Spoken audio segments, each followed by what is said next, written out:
తెలంగాణలో ఉన్న హైదరాబాద్లో ఓవైసీ లీడర్లు ఉండే ఓల్డ్ సిటీ ఓవైసీ దావకాలను మొత్తం ఉగ్రవాదులకు అడ్డా లెక్క మారిపోయినాయట.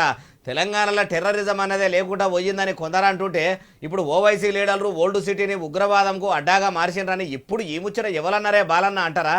ఇంకెవరు బండి సంజయ్ సారు ఇక మీ భాగవతం వినబెట్టుండ్రి. నీ ఓల్డ్ సిటీలో కానీ నీ హాస్పిటల్లో కానీ నీ దారు స్థలంలో కానీ ఉగ్రవాదులు టెర్రరిస్టులకు ఒక అడ్డాగా మారింది.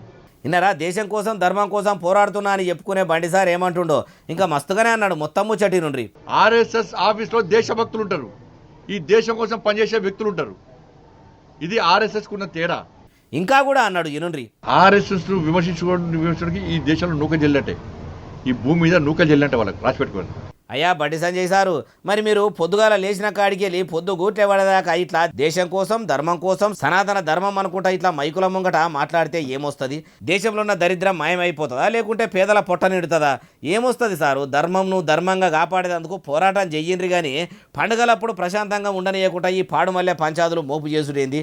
మీకు ఓల్డ్ సిటీలో ఉగ్రవాదులు ఉన్నట్టు అనుమానం ఉంటే మీకున్న సెంట్రల్ సర్కార్ పవర్తోని ఎంపీగా వాళ్ళను ఏరిపారేయించే పని చెయ్యండ్రి.